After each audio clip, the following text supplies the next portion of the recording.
CIET-NCERT presents curriculum-based series Dhwani Shala. So let's join in Dhwani Shala, Class 6. Class 6, Subject Social Sciences, Textbook Social and Political Life, Unit 4, Chapter 9, Urban Livelihoods. Learning Outcome. Learner describes factors responsible for the availability of different occupations undertaken in rural and urban areas. Hello learners, greetings to all of you. I am your friend, Dr. Pratima Kumari, Associate Professor of Economics, working in Department of Education in Social Sciences, National Council of Educational Research and Training, NCERT, New Delhi. Learners, today's theme is livelihoods.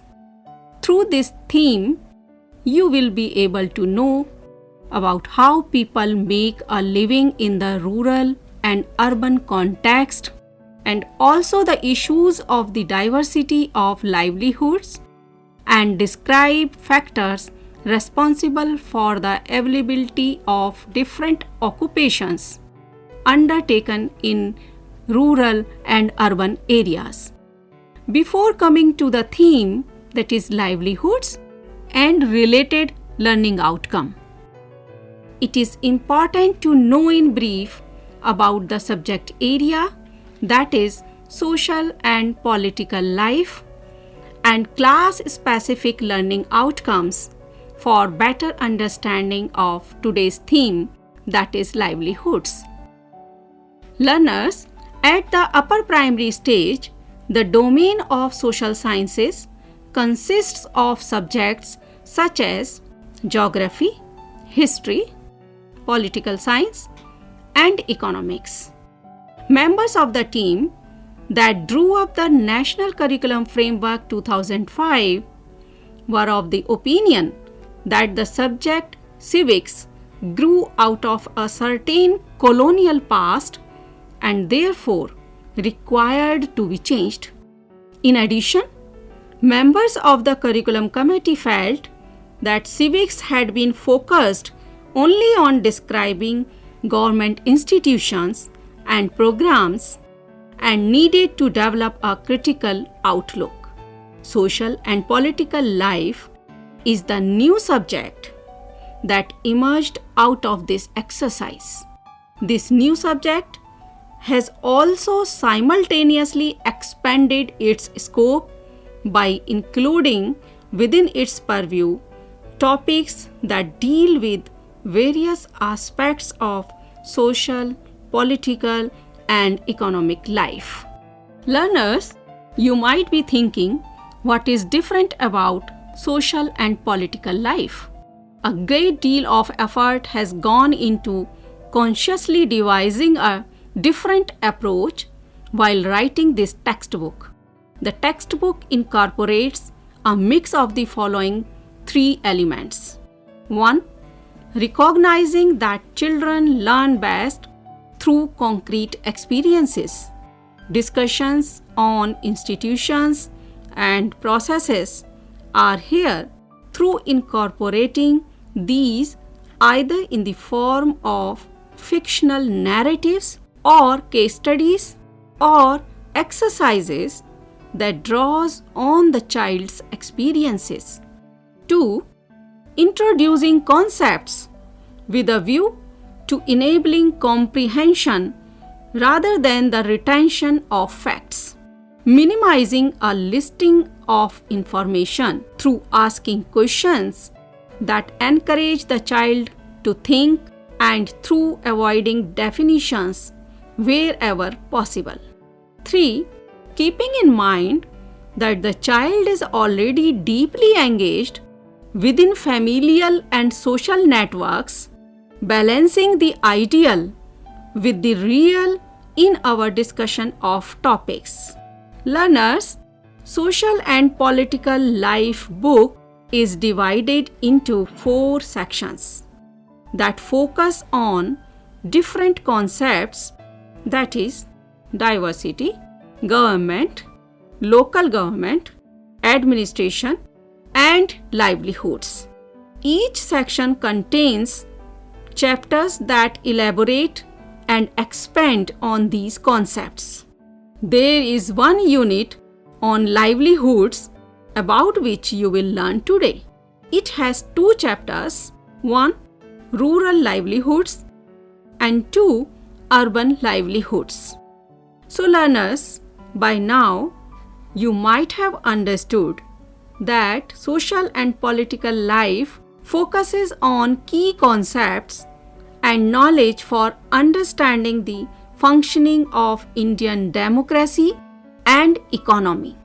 Here, the thrust is on real functioning of institutions, like identifying the role of government in providing public facilities such as water, sanitation, road, electricity, etc., recognize their availabilities and draw interconnection between political, economic, and social factors that impact on different sections of society. The main object is to encourage children to imbibe the ideals of Indian Constitution, the working of democracy, and its institutions.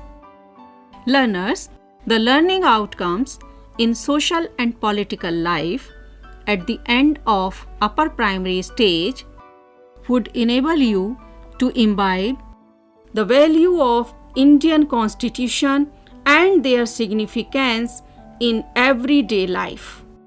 Gain a sense of the working of Indian democracy, its institutions and processes at the local, state, and union levels. Become familiar with socio-economic role of the institutions such as family, market, government, and recognize the contributions of different sections of society to political, social, cultural, and environmental processes. Learners, you will be able to analyze different phenomena, events like natural disaster, agriculture, and livelihood from the perspective of history, geography, economics, and political science. Learners, now we come to today's topic, that is livelihoods. Here a question comes, what is livelihood? Livelihood is the job or other source of income that gives you the money to buy the things you need. For example, in a small village in Odisha state, people depend on fishing and fishing related activities for their livelihood. Likewise, there are various types of livelihoods prevalent in the rural and urban areas. There are different ways in which people make their livelihoods in rural and urban areas. The opportunities people get to earn their livelihood may not be the same for everyone.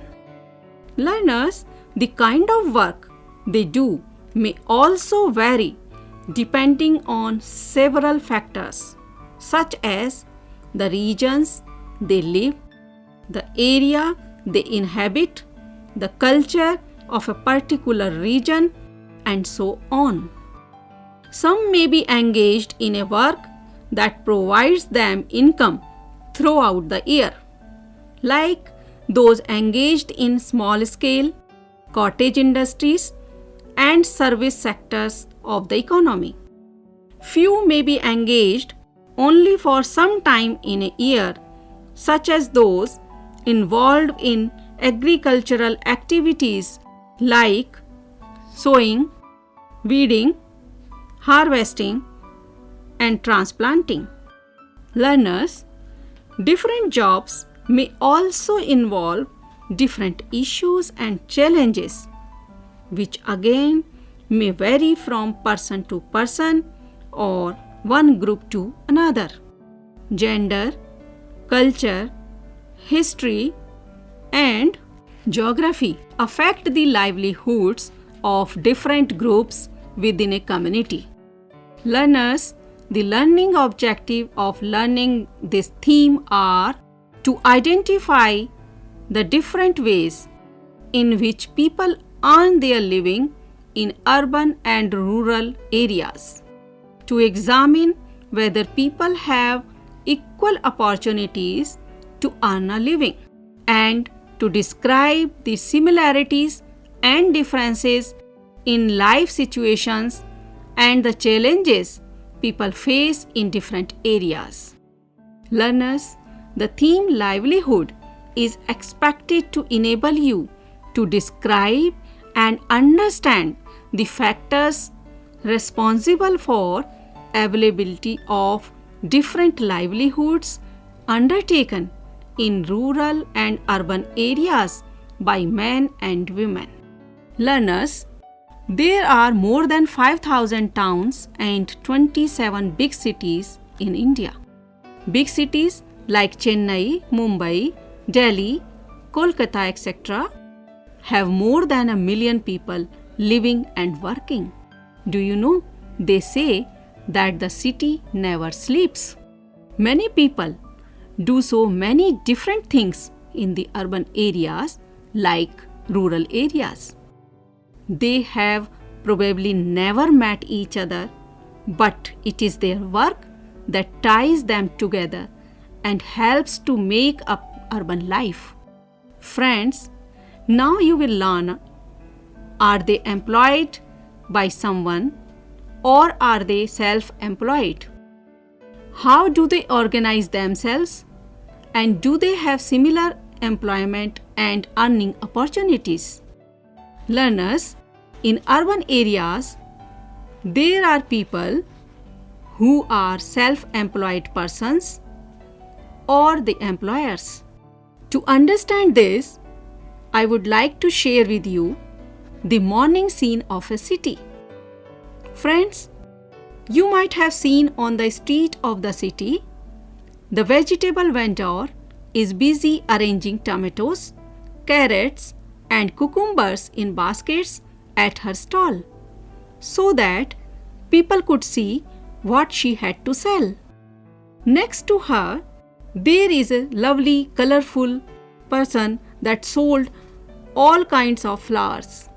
On the pavement, you might have seen a person selling newspapers with a small crowd of people around him.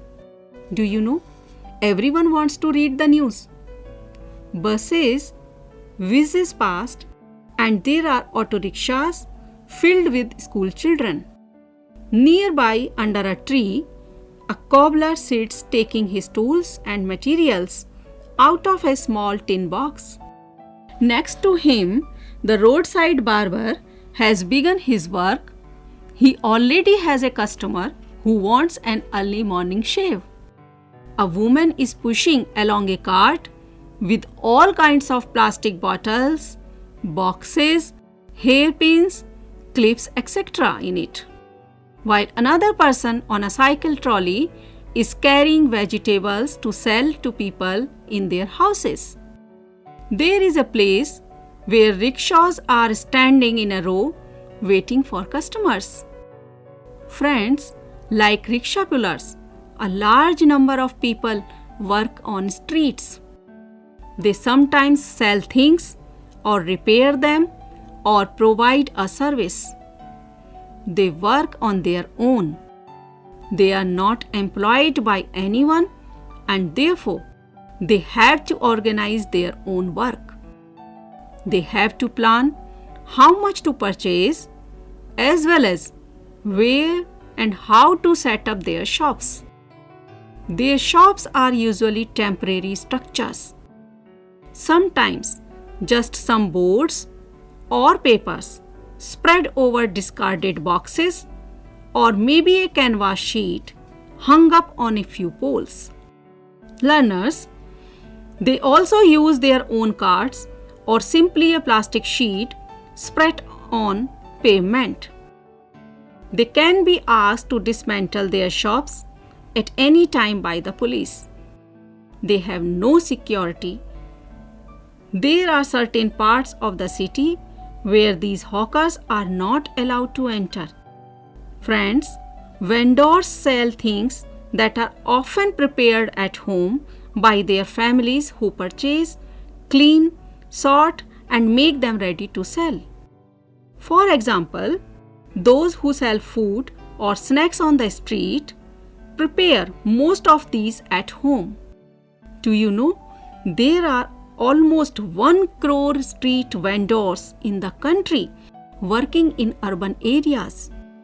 Street vending is looked upon only as an obstruction to traffic and to people walking. However, with the effort of many organizations, it is now recognized as a general benefit and as a right of people to earn their livelihood.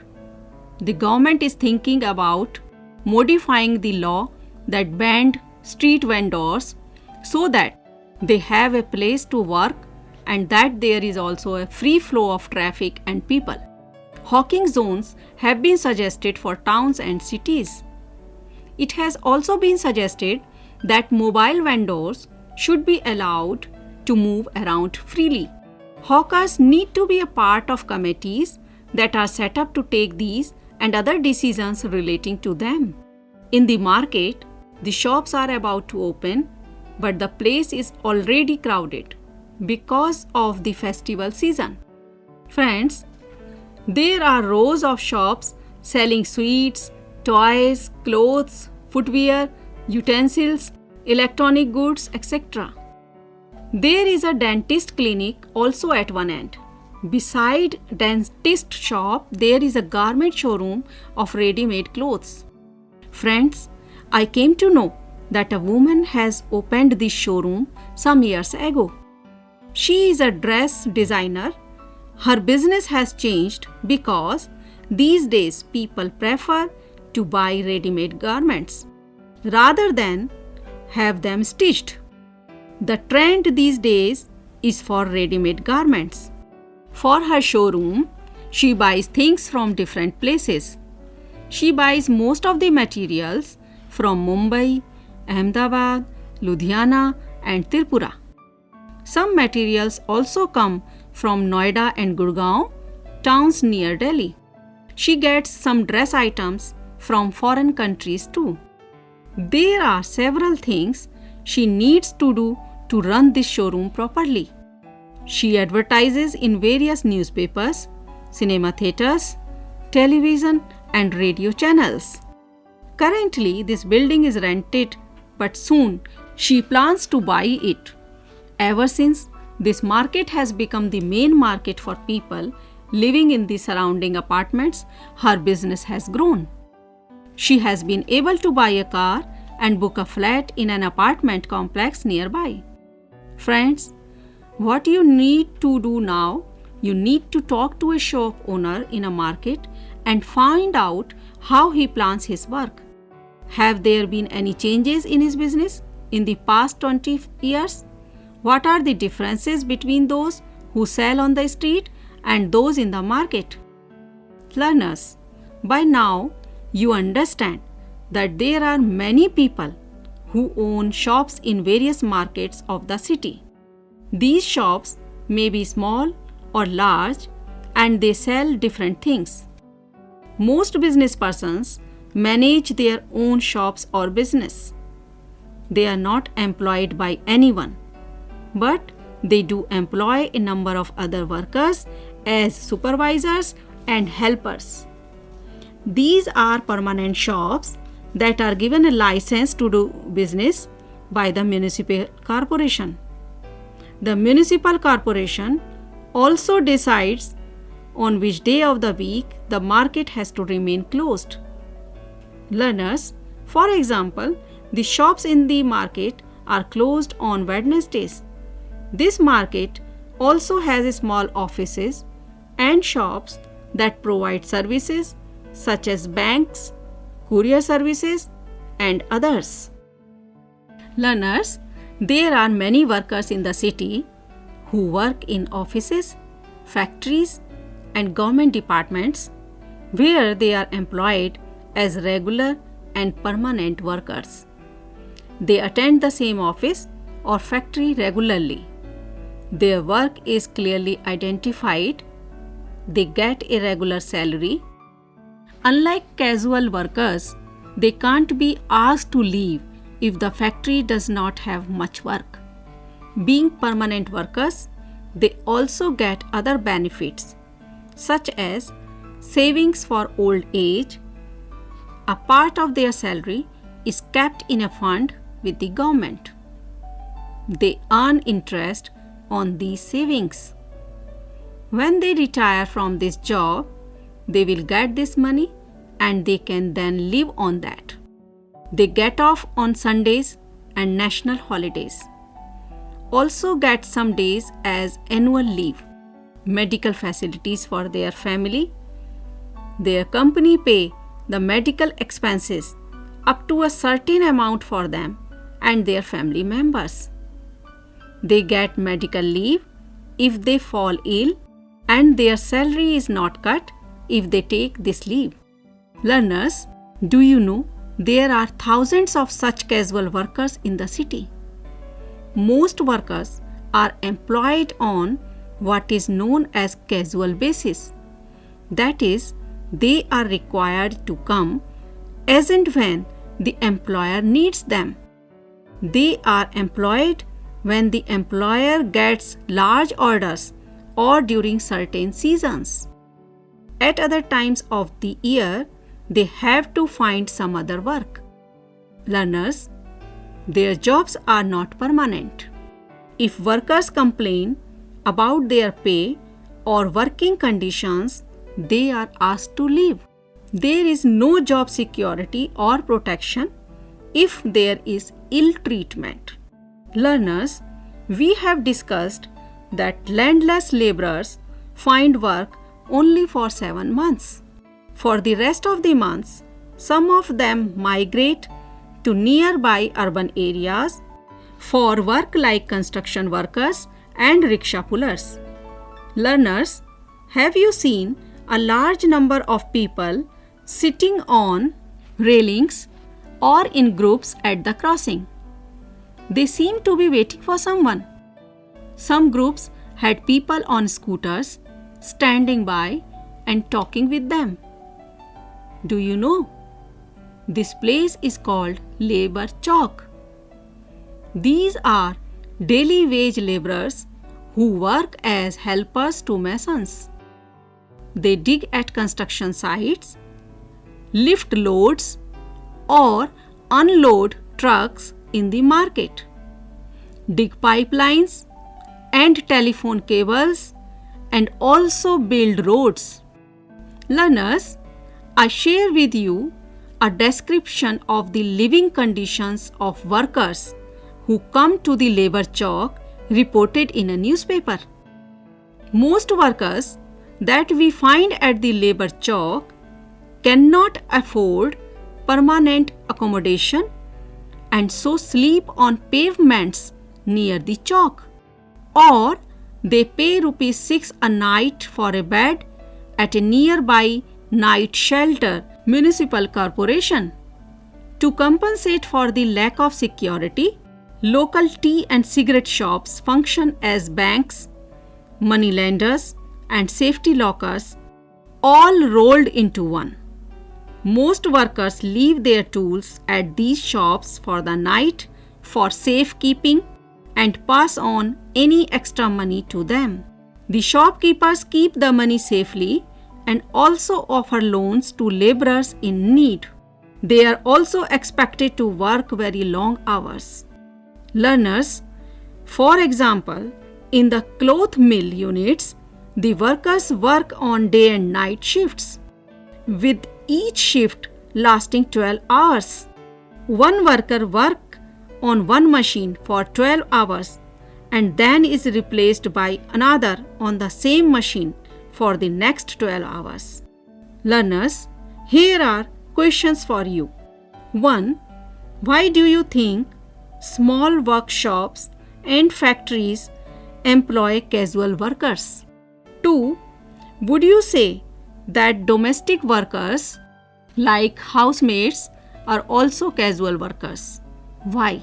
Describe the workday of one such woman, detailing the work she does in other people's houses. 3. In what ways is a permanent and regular job different from a casual job? 4. Make a list of different activities people do in urban areas. 5. Write about the various livelihoods. And 6.